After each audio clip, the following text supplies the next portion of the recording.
Hello everyone, मैं शुभम आप सभी का मैथोलिक्स चैनल पे स्वागत करता हूं और आशा करता हूं आप सभी की प्रिपरेशन काफ़ी अच्छी चल रही होगी। हम 2020 का जो टीयर 2 का एग्ज़ाम हुआ था 29 जनवरी 2022 को, उस पेपर का हम क्या यहाँ पे सॉल्यूशंस देख रहे हैं। 25 क्वेश्चन स्टार्टिंग के हम पहली वाली वीडियो में देख चुके हैं ऑलरेडी, और ये हमारी 26 से लेके 51 क्वेश्चन तक दूसरी वीडियो होने वाली है। प्रीवियस ईयर क्वेश्चंस हम यहाँ पे डिस्कस करेंगे, मतलब मैंने आपसे कहा भी था कि हम फेज़ 9 वाले भी देखेंगे। और बहरहाल फ़िलहाल तो हम क्या करते हैं कि टीयर 2 का जो हुआ है एग्ज़ाम 2020 वाला, उसके क्वेश्चंस को डिस्कस करते हैं। तो क्वेश्चन नंबर 26 हमारा क्या था, 25 तक हम ऑलरेडी पहले वाली वीडियो में कंप्लीट कर चुके हैं। तो आपको ने अगर वो वीडियो ना देखी हो आप लोगों ने, तो वो वीडियो देख लीजिए, काफ़ी हेल्पफुल होने वाली है। जैसा कि आपको पता भी है कि आजकल टीसीएस का पैटर्न ये हो रखा है कि प्रीवियस ईयर क्वेश्चन के पैटर्न पे ही लगभग लगभग पेपर पूरा आ रहा है। तो 2021 वालों का जो मेंस होना है उसके लिए ये वीडियो काफ़ी हेल्पफुल होने वाली है, क्योंकि क्वेश्चंस लगभग लगभग ऐसे ही मिलने वाले हैं। मुश्किल से 10-5% ऊपर नीचे कुछ हो सकता है, अदरवाइज क्वेश्चंस का लेवल यही रहेगा। पहले से आप प्रिपेयर होके जाएंगे तो ज़्यादा अच्छा रहेगा, अदरवाइज वहाँ जाके सरप्राइज हो सकते हो। तो क्वेश्चन देखते हैं हमारा क्या है। The surface area of spare is 2 to 1.76 centimetre square. तो हमें क्या बताना है, इसका वॉल्यूम बताना है। स्पेयर का सरफेस एरिया कितना होता है, स्पेयर का सरफेस एरिया होता है हमारा कितना, 4 पाई r स्क्वायर, जिसकी वैल्यू उसने हमको कितनी दे रखी है, 221.76। ठीक है। और हमसे पूछ क्या रहा है, वॉल्यूम पूछ रहा है। वॉल्यूम कितना होता है, 4/3 पाई r क्यूब। ठीक है। अब यहाँ से हम r अगर कैलकुलेट करें तो r² की वैल्यू कितनी हो जाएगी, 221.76 अपॉन 4, और पाई की वैल्यू 22/7 अगर हम पुट कर दें तो यहाँ से इसको हम सॉल्व करके आसानी से वैल्यू कैलकुलेट कर सकते हैं। इस सबसे पहले हम डेसिमल हटाएंगे और नीचे 2 जीरो लगा देंगे। 11 से काटेंगे, 11 से 2 बार जाएगा 22, और ये 22। ठीक है, जीरो लगाएंगे, 11 के हम 11, 11 से 66 हो जाएगा। 4 दूनी 8 से इसको काटेंगे, कितना जाएगा, 8 दूनी 16, और कितना हो गया ये, 41 हो जाएगा। 8 पंजे 40 और 8 दूनी 16। तो 252 × 7/100, इसका मतलब इसके अंदर एक 7 जरूर छुपा हुआ होगा, क्योंकि हम क्या है, r² की वैल्यू देख रहे हैं यहाँ से। तो अंडर रूट निकालना पड़ेगा, जिसके लिए वहाँ पे एक 7 का होना ज़रूरी है। तो 7 × 21 और 7 × 42 × 7। ठीक है। तो r² की वैल्यू हमारी कितनी आ गई, r² की वैल्यू आ गई 36 × 7 × 7/100। तो यहाँ से r जब हम निकालेंगे तो 36 का 6 आ जाएगा, 7 का 7 का 7 आ जाएगा, और 100 का 10 आ जाएगा, जो कि कितनी बनेगी, 4.2 इसकी वैल्यू बनेगी। ठीक है। अब यहाँ से आप एक चीज़ देखिए, 4/3 पाई r क्यूब हमको निकालना है। इसमें से अगर मैं 4 पाई r² अलग कर दूं और 1/3 r अलग कर दूं, तो इसकी वैल्यू तो हमारे पास ऑलरेडी है ना।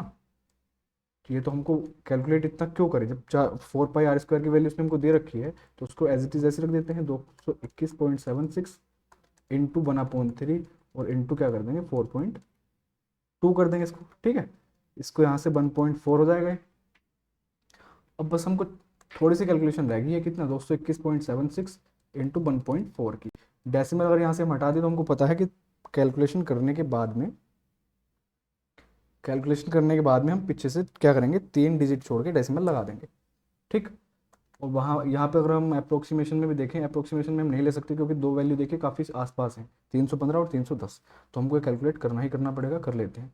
14 कितने होते हैं, 84, 8 कैरी हो गए, 14 × 7 = 98, और 8 106।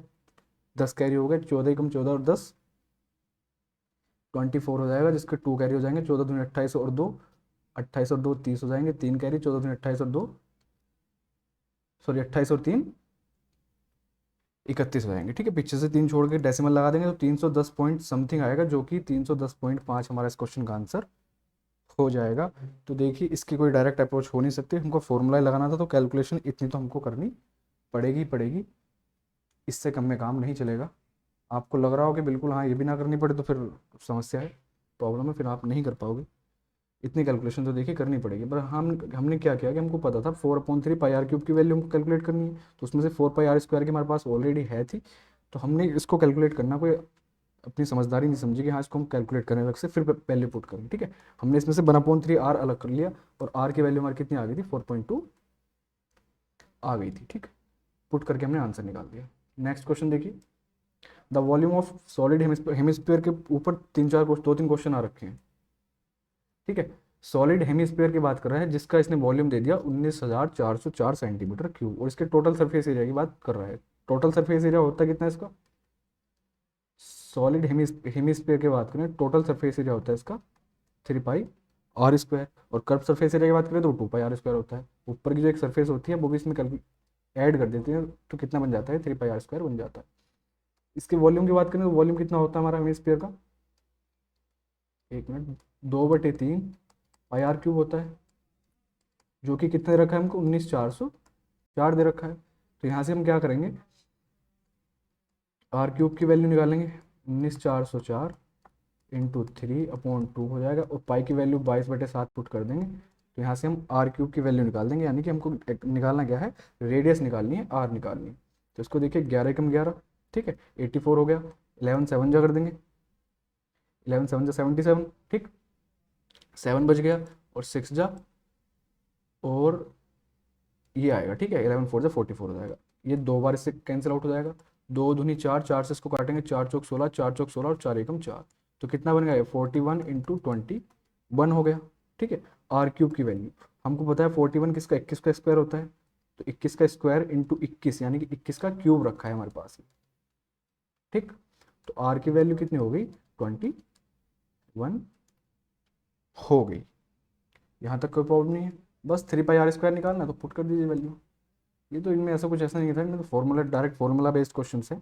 3 × 22/7 इंटू 21 तो 7 × 21। बस यहाँ पे आपको थोड़ी सी समझदारी ये दिखानी है, टोटल सरफेस एरिया, हाँ ठीक तो है, हाँ ये कैलकुलेट हमने ठीक किया है, 3 इंटू, हाँ ठीक है, ठीक है, बिल्कुल ठीक है। अब थोड़ी सी समझदारी में दिखानी है कि देखो कैलकुलेशन करने में ना हमको कैलकुलेशन पूरी नहीं करनी, हमको पता है सबके यूनिट डिजिट अलग अलग हैं, और मैं हमेशा यूनिट डिजिट को कहता हूँ आपको। तो 3 दूनी 6, 6 तिया 18, और 8, 18 का 8 आएगा, 8 एकम 8, यानी कि कुछ भी हो लास्ट में तो 8 आना ही आना है, और एक ही ऑप्शन है जिसके लास्ट में 8 दे रखा है, तो आप इसको टिक करके आगे बढ़ जाना। 4 5 10 सेकेंड अपने खराब मत करना, कभी आप यहाँ पे करने बैठ जाओ कि आप 22 तिया 66 करोगे, 66 इंटू 441 करोगे, कोई ज़रूरत नहीं है। यूनिट डिजिट जब हमको दिख रहा है चारों की डिफरेंट है, तो हम यहाँ से डायरेक्टली इसको टिक करके आगे बढ़ सकते हैं, ठीक है। नेक्स्ट क्वेश्चन देखते हैं।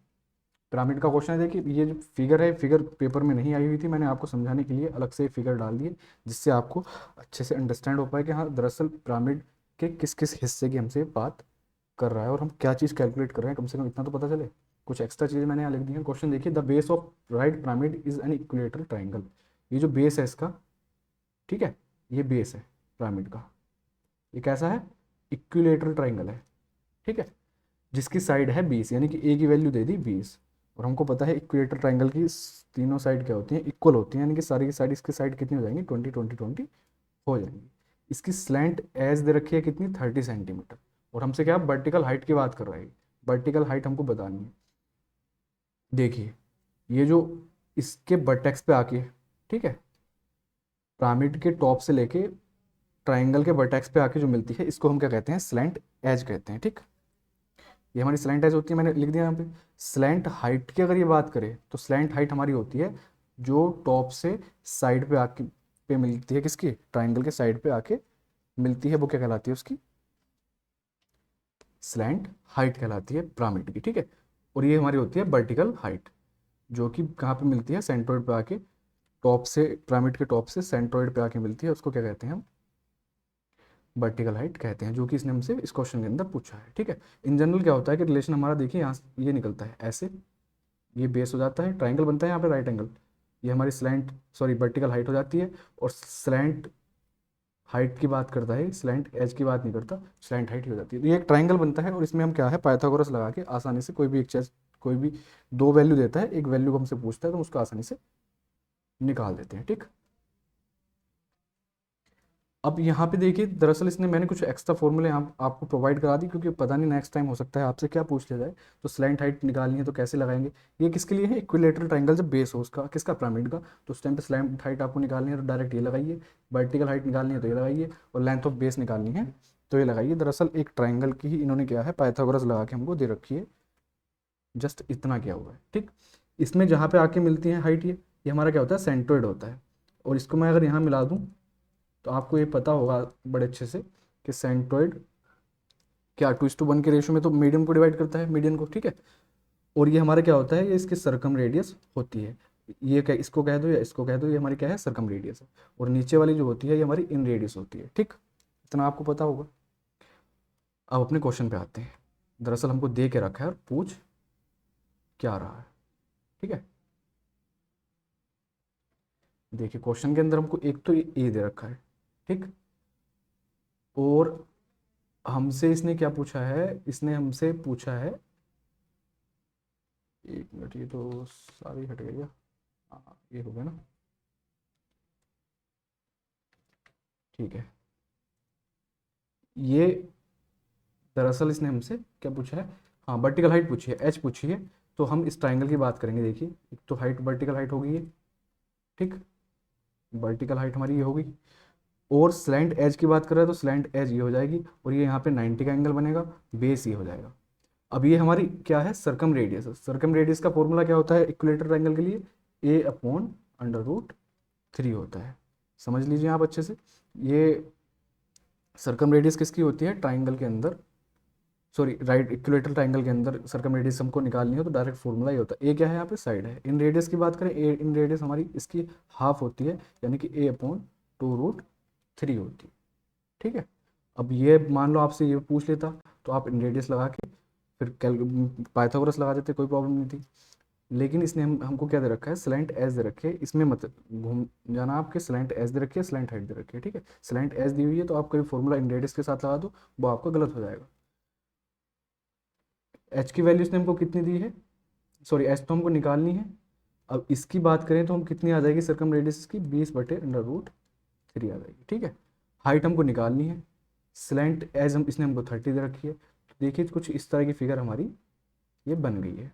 ये हमारी कितनी है, 20/√3 है। इसकी बात करूँ मैं, इस स्लैंट एज है ये 30 है, और ये दरअसल एच की वैल्यू हमसे पूछ रहा है। यहाँ पे हम जब पाइथागोरस लगाएंगे तो एच स्क्वायर बराबर क्या हो जाएगा, अंडर रूट में 30 का स्क्वायर और माइनस 20/√3 का होल स्क्वायर। लगा दीजिए 900 माइनस 400/3, तो कितना आ जाएगा, 2300/3 अंडर रूट में, ठीक है।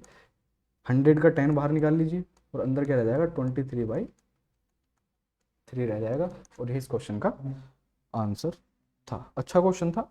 ये इतना कुछ मैंने जो लिखा है आपको समझाने के लिए लिखा है सिर्फ, बाकी फॉर्मूला तो छोटा सा एक यही पाइथागोरस लगनी थी और कुछ यूज नहीं होना था। बस मैंने आपको ये समझाया कि दरअसल बेस कहाँ है। अगर हम राइट एंगल ट्राइंगल बनाएंगे तो बेस कौन सा बनेगा, वर्टिकल हाइट क्या है, स्लैंट एज क्या है, स्लैंट हाइट क्या है, वो सब कुछ समझने के लिए इस फिगर का होना जरूरी था, इसलिए मैंने इसको यहाँ पे डाल दिया, ठीक है। आगे चलते हैं। The graph of the equations, दो इक्वेशन दे रखे हैं, intersect at point P. P पे इंटरसेक्ट करते हैं, इसका मतलब पी पे जो इसके कोऑर्डिनेट आएंगे वो हम निकाल लेंगे, कुछ भी मान लीजिए ए बी जो भी निकालने हैं। The point P also lies on the graph of the equation. ये कह रहा है कि पी जो है किस ग्राफ, किस इक्वेशन के ग्राफ पे भी लाई करता है, ये हमको बताना है। इसका मतलब क्या होगा कि जो पी के कोऑर्डिनेट होंगे इस इक्वेशन, इन चार इक्वेशन में जिसको सेटिस्फाई करेंगे उसी पे पी लाई कर रहा होगा। तो हमको दरअसल क्या है, इन दोनों इक्वेशन को सॉल्व करके एक्स और वाई की वैल्यू निकालनी है। तो ये पी के हमारे क्या आ जाएंगे, कोऑर्डिनेट आ जाएंगे। जब हमारे पास एक्स और वाई की वैल्यू आ जाएगी तो इन चारों इक्वेशन पुट करके देखेंगे, और हमारे जिसको भी, जिस इक्वेशन को भी सेटिस्फाई कर देगी वैल्यू इसके एक्स वाई की, वो हमारा इस क्वेश्चन का आंसर हो जाएगा, ठीक है। वो इक्वेशन हो जाएगी जहाँ पे पी लाई कर रहा होगा। तो यहाँ से इसको देखिए, हम पहली इक्वेशन की बात करें तो 3 यहाँ से हटाएं, 3 यहाँ से हटाएं, एक इसको कर दें 12x, ठीक है। तो हमारी पहली इक्वेशन क्या बन गई, 12x + y = 8। इसकी बात करें, इसको हम क्या बना लें, इसको भी 4 बना लें नीचे, तो ऊपर 2 से मल्टीप्लाई करनी पड़ेगी। इसको भी 4 बना लें तो यहाँ पे भी, यहाँ पे 2 से मल्टीप्लाई करेंगे 10 करेंगे, तो कितना बन जाएगा, 2x + 3y = -10 हो जाएगा, ठीक है। इसमें अगर हम इक्वेशन में दूसरी वाली में 6 से मल्टीप्लाई कर दें तो कितना हो जाएगा, 12x + 6 × 18y = -60, ठीक है।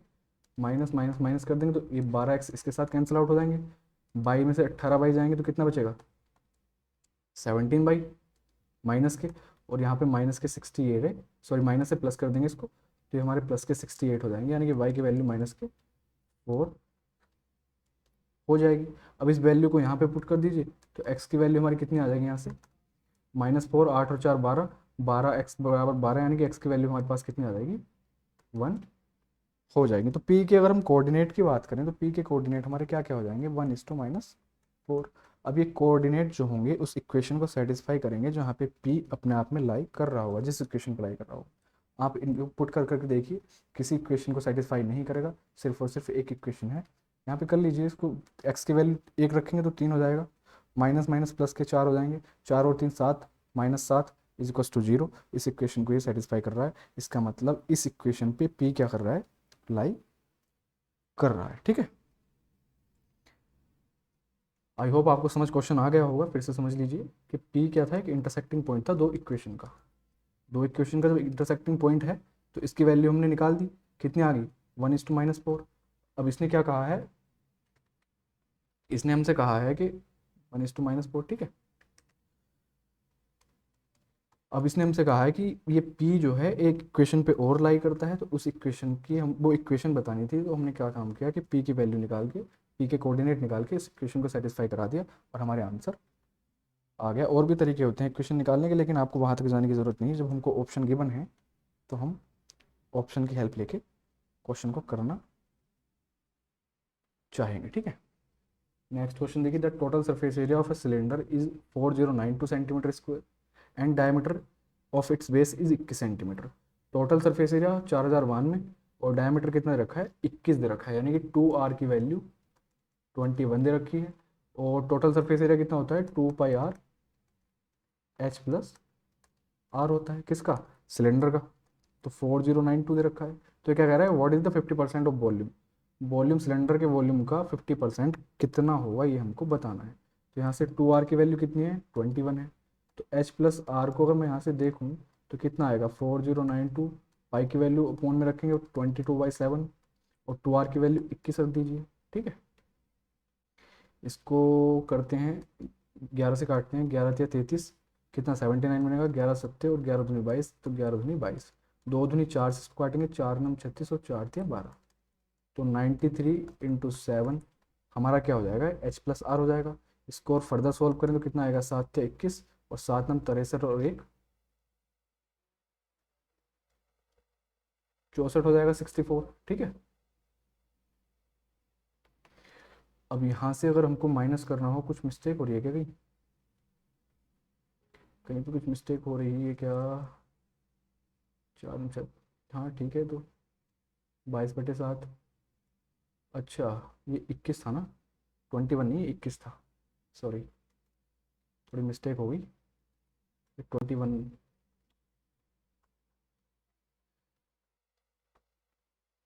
ये 22×21 है। ठीक है, तो 11 से हमने इसको काट दिया था, कितनी बार, 11×2 = 22 हो गया था, 11 कितना आ गया था, 1172। अब इसको 7 से काटा 3 बार, 7×21, 3×2 = 6 से इसको काटेंगे तो 6×6 = 36 और 6×2 = 12, यानी कि 62 के आ गई, h प्लस आर की वैल्यू आ गई। आर की वैल्यू हमारे पास कितनी है, 21/2, तो एच की वैल्यू कितनी हो जाएगी, 62 माइनस 21/2 कितना होता है, 10.5। इसका मतलब कितना, एच की वैल्यू कितनी हो जाएगी, 51.5 एच की वैल्यू हो जाएगी। ठीक है, अब हमसे क्या पूछा है इसने कि 50% वॉल्यूम बताना है, किसका, सिलेंडर का। तो वॉल्यूम का फॉर्मूला कितना होता है इसका, πr²h। उसके 50% की बात कर रहा है, इसका मतलब आधा कर देंगे, तो 1/2 इंटू पाई की वैल्यू पुट कर दीजिए, 22/7। आर की वैल्यू क्या दे रखी है इसने, 21/2 दे रखी है, तो 21/2 इंटू 21/2 और 51.5 को अगर हम डबल कर दें तो कितना हो जाएगा, 103/2। तो दरअसल बस इतना सॉल्व करना है, कैलकुलेशन तो देखिए है, लेकिन हाँ सॉल्व करना पड़ेगा क्योंकि हमको काफ़ी क्लोज क्लोज ऑप्शन दिए हुए हैं, तो हम यहाँ पे अप्रोक्सीमेशन भी नहीं लगा सकते।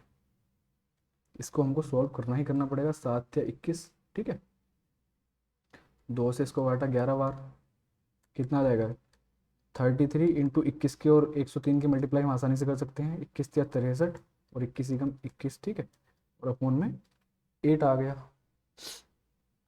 अब यहाँ से हम क्या करें, यहाँ से हम इसको अगर सॉल्व करें, इसको 8 से डिवाइड कर दें तो कितना आ जाएगा, 8×2 = 16, 5 56 हो गया, 8×7 = 56, यानी कि 270 के अप्रोक्स आएगा ये, 270 पॉइंट, बिल्कुल एग्जैक्ट निकालना हो तो 3 कुछ करके आएगा। ठीक है, अब 33 की मल्टीप्लाई अगर हम 270 में भी करके देखें, सिर्फ किसमें, 270 में भी करके देखें तो 0 आ जाएगा, 27 या 81 का 8 हासिल लगे सॉरी 81 का 1 और 8 कैरी हो गया, 27 था 81 और 8 89। तो 8910 के बहुत आसपास आने वाला है हमारा इसका आंसर, क्योंकि आगे इसके सिर्फ 3 बचा हुआ है। 33 थ्री जा भी करेंगे तो भी कितना आएगा 9.9, यानी कि 10 के आसपास और बढ़ जाएगा। तो 8920 के आप आसपास इसका एक ही ऑप्शन है 8922। इससे ज़्यादा तो वैल्यू नहीं जाएगी, इसके आगे कितना होगा, छोटा मोटा होगा जो कि हम नहीं लिखेंगे। तो इतना तो अप्रोक्सीमेशन हमको लेना ही लेना पड़ेगा। ठीक है, कैलकुलेशन थी क्वेश्चन में, और कुछ नहीं था। ऐसा कोई ट्रिकी चीज़ नहीं थी कि हाँ जो हमको करनी थी, लेकिन हाँ थोड़ी सी कैलकुलेशन को आप ध्यान से देखिए। देखिए इसने हमको क्या दे रखा था कि टोटल सरफेस एरिया दे रखा था, जो कि होता है 2πr into H plus are. कितना दे रखा था, 4001 में दे रखा था 4092। एच प्लस आर की वैल्यू यहाँ से हम निकाल सकते थे, क्योंकि हमारे पास आर की वैल्यू दरअसल है, तो हमने एच की वैल्यू निकाली, कितनी आई हमारी 51.5 आ गई। अब इसने कहा था कि वॉल्यूम का भी 50% बताना है। वॉल्यूम कितना होता है, πr² एच होता है, 50% का मतलब हाफ उसका। ठीक है, कैलकुलेशन की हमने, बस छोटा सा आपको जो दिमाग में रखना था वो ये रखना था कि 270 पॉइंट समथिंग कुछ बनेगा, तो उसको 270 पे ही रोक दें आप, तो कैलकुलेशन थोड़ी आसान हो जाएगी, क्योंकि 8910 पे तुम बड़े आसानी से पहुंच गए। इसके आगे की जो वैल्यू आएगी वो 0.3 वाली, वो बहुत छोटी वैल्यू है। 0.3 की मल्टीप्लाई अगर हम 33 से भी करेंगे तो कितना आएगा, अप्रोक्सीमेट 10 आएगा। तो हमने 8910 में 10 और बढ़ा दी, तो कितना हो गया 8920। इसका मतलब इसके आसपास की बिल्कुल वैल्यू जो होगी वही हमारा आंसर होने वाला है। ठीक है, आगे चलते हैं। A discount of 10% is offered on the price of an article if the payment is made online। अगर हम किसी आर्टिकल का ऑनलाइन पेमेंट करते हैं तो 10% हमको क्या है, डिस्काउंट मिल रहा है। An additional discount of 5% is given to credit card holder. अगर कोई क्रेडिट कार्ड से पेमेंट कर रहा है तो 5% का एडिशनल डिस्काउंट मिल रहा है। ठीक है, तो बस ऐसा मत कर देना कभी जोड़ के 15% कर दोगे टोटल 15% मिल गया, ऐसा नहीं हुआ ना। A person wishes to buy a watch price 60,000 रुपये घड़ी खरीदना चाहता है क्रेडिट कार्ड का ऑन यूज करके वो। ठीक है, तो बता रहा है कि उसको कितने रुपए की पड़ेगी। 60,000 पे जब 10% की छूट होगी, इसका मतलब 90% पे बेचेगा, तो 54,000 हो जाएगा। ठीक, अब 54,000 पे भी 5% का ऑफ फिर से मिलेगा इसको, इसका मतलब 54,000 का 5% कितना हो जाएगा, 54,000 का 5% कितना हो जाएगा, 10% की बात करें तो 5400, उसका आधा कर दें तो 2700। इसका मतलब 2700 और माइनस करने पड़ेंगे, तो 00315, 51,300 क्या है उसको पे करना पड़ेगा 60,000 की जगह, अगर वो अपना क्रेडिट कार्ड इस्तेमाल करता है तो। ठीक है, आसान क्वेश्चन था, कुछ भी नहीं था मुश्किल से मुश्किल 20 सेकंड, हार्डली 15 से 20 सेकंड इस क्वेश्चन को करने में। मतलब पढ़ने में टाइम लगना चाहिए था, क्वेश्चन को करने में टाइम बिल्कुल भी नहीं लगना चाहिए था। ये देखिए बड़ा अच्छा question. An article is sold at a certain price. एक आर्टिकल को एक सर्टेन प्राइस पे बेचा। If it is sold at 33 1/3% of this price. जिस प्राइस पे वो लोग बेच रहे थे, अगर उसके 33 1/3% पे बेचे तो there is a loss of 33 1/3%। तो वहाँ पे लॉस होता है कितने का, 33 1/3% का लॉस होता है। तो इसने कहा है कि what is the percent profit if the article is sold at 80% of its original selling price. यानी कि जो स्टार्टिंग में हम बेच रहे थे उसके 80% पे बेचें तो हमको कितना प्रॉफिट होगा, ये बताना है क्वेश्चन के अंदर। पहले तो इस क्वेश्चन को आप एक दो बार पढ़ोगे ना तब जाके समझ में आएगा, लेकिन मैं आपको समझाता हूँ। हमको 33 सही 1/3% का लॉस हुआ है, इसका मतलब 1/3 का लॉस हुआ है। ठीक है, 3 पे 1 का लॉस हो गया, तो सीपी कितना है, सीपी अगर 3 है तो सेलिंग प्राइस कितना रहा होगा, 1 रुपये का लॉस हो गया, सेलिंग प्राइस 2 रहा होगा। ठीक है, जब सेलिंग प्राइस 2 रहा होगा तो सीपी इसका 3 रहा होगा। ठीक, ध्यान से समझिए, बड़ा अच्छा क्वेश्चन। इसने कहा था कि 33 से ही 1/3% का लॉस हो रहा है, इसका मतलब 1/3 हो गया। इसका मतलब ये है कि सीपी अगर 3 है तो सेलिंग प्राइस 2 रहा होगा। और ये सेलिंग सेलिंग प्राइस 2 कब रहा है, जब हमने एक्चुअल में जो सर्टेन उसका प्राइस था उसके 33 से ही 1/3% पे बेचा है। तो जो ओरिजिनल प्राइस है उसका 1/3 क्या है, ओरिजिनल जो सेलिंग प्राइस है उसका 33 से ही 1/3% कह दो या 1/3 कह दो, वो किसके बराबर है, 2 के बराबर है। ठीक है, जहाँ पे हमें लॉस हो रहा था। तो एक्चुअल सेलिंग प्राइस कितना है, एक्चुअल सेलिंग प्राइस हमारा 6। ठीक है, और एक्चुअल कॉस्ट प्राइस कितना है, क्रय मूल्य 3। अब हमसे कुछ भी पूछ ले, ठीक है, सीपी इस टू एसपी का रेशियो कितना है, 3:6, जो कि 1:2 होता है। अब इसने कहा है कि जो इसका सेलिंग प्राइस है 2, इसके भी हम 80% पे बेचे तो 2 का 80%, 8 दूनी 16 यानी कि 1.6 हो जाएगा। तो कह रहा है कितना फायदा होगा, कॉस्ट प्राइस तो आज भी सेम ही है, 1.6 का बेच रहा है 1 का लेके, डायरेक्टली दिख रहा है 60% का प्रॉफिट, डायरेक्टली 60% का प्रॉफिट दिख रहा है। तो क्वेश्चन बड़ा मज़ेदार था, बड़ा अच्छा क्वेश्चन था। आई होप आपको समझ भी आ गया होगा। फिर से समझ लीजिए, फिर से एक बार देख लीजिए, कहीं कि हमको कोई जल्दी नहीं आ रही। इसने कहा था कि जब हम एक सर्टेन प्राइस पे बेचते थे, यानी कि एक्चुअल सेलिंग प्राइस उसका कुछ होगा, कुछ भी हो, उसके जब हम एक्चुअल सेलिंग प्राइस के 33.3% पे बेचा, तो वहाँ पे 33.1% का लॉस हो गया। इसका मतलब 1/3 का लॉस हो गया, जिसका हम 1/3 की फॉर्म में लिख सकते हैं आराम से ना, फ्रैक्शन फॉर्म में अगर परसेंटेज को लिखना हो तो। अगर सीपी को हम 3 माने, तो सेलिंग प्राइस कितना रहा होगा, 2 रहा होगा, तभी तो 33 से 1/3% का लॉस होगा। और ये 2 सेलिंग प्राइस कब है, जब एक्चुअल सेलिंग प्राइस के 33 से 1/3% पे हम उसको सेल आउट कर रहे थे। तो एक्चुअल सेलिंग प्राइस का 1/3 एक्चुअल में 2 के बराबर है। तो एक्चुअल सेलिंग प्राइस कितना है हमारा, एक्चुअल सेलिंग प्राइस हमारा 6 है। बस कॉस्ट प्राइस कितना है और सेलिंग प्राइस कितना है, 3:6 है, यानी कि 1:2 के रेशियो में। इसने कहा है कि दो का अगर हम 80% पे उस प्रोडक्ट को बेचें, यानी कि 2 का 80% कितना हो जाएगा, 1.6, तो प्रॉफिट कितना हुआ, 1 रुपये की लागत आ रही है, 1.6 का बेच रहे हैं, डायरेक्ट 60% दिख रहा है। इसको आप 100 200 भी लिख सकते हो, तो 160 आ जाएगा, डायरेक्टली 60% हो जाएगा। ठीक है, आगे चलते हैं। A solid metallic quid of dimension 12 centimeter into 54 centimeter into 72 centimeter is melted and converted into 8 cubes of the same size। एक क्यूबॉइड है जिसकी डायमेंशन दे रखी है इतनी इतनी, उसको 8 क्यूब्स में, सेम साइज के 8 क्यूब में मेल्ट करके कन्वर्ट किया गया है। तो कह रहा है कि lateral surface area of 2 such cubes कितना होगा। तो लेटरल सरफेस एरिया कितना होता है क्यूब का, 4a²। अगर हम साइड कह दें उस क्यूब की साइड कितनी है, a है, तो उसका लेटरल सरफेस एरिया कितना हो जाएगा, 4a²। ऐसे ऐसे 2 क्यूब का बताना है, इसका मतलब हमको क्या बताना है, 8a² की वैल्यू बतानी है। पहले तो हमको a चाहिए, तो 12 सेंटीमीटर इंटू 54 इंटू 72, ये किसके बराबर है, ऐसे ऐसे इस 8 क्यूब हैं सेम साइज के। अगर हम एक क्यूब की साइड को a मान लें, तो वॉल्यूम कितना होता है क्यूब का, a क्यूब होता है। ठीक है, अब यहाँ से a की वैल्यू हम आसानी से निकाल सकते हैं, 8×9 = 72। तो a क्यूब बराबर कितना आ जाएगा, यहाँ से इनको ब्रेक कर लेते हैं, इसको 9×6 में कर लीजिए, इसको 6×2 में कर लीजिए। ठीक है, अब यहाँ से हाँ ठीक है, 3×2 में कर लीजिए, ×2 ×3 ×6 को 3×2 में कर लेंगे, और ×3 9 को लिख देंगे, बराबर a क्यूब। 3 3 के पेयर निकाल दीजिए, 1 2 3, 1 2 3। ठीक है, तो 2 तो आ जाएंगे हमारे 3, और 1 आ जाएगा 2, और यही a की वैल्यू हो जाएगी। तो a की वैल्यू कितनी आ गई, 3×4 = 18।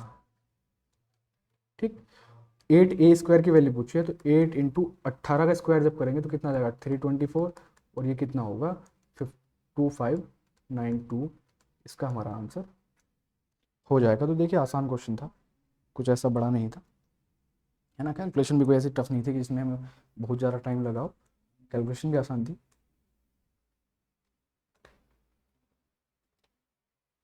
तो देखिए हमने क्या किया है कि दोनों क्यूबॉइड को और 8 क्यूब को इक्वल कर दिया उनके वॉल्यूम को। ठीक है, तो वहाँ से हमारी साइड किसकी आ गई, एक क्यूब की साइड आ गई, कितनी आ गई, 18 आ गई। लेटरल सरफेस एरिया एक क्यूब का कितना होता है, 4a² होता है, दो ऐसे ऐसे क्यूब होंगे तो 8a² हो जाएगा।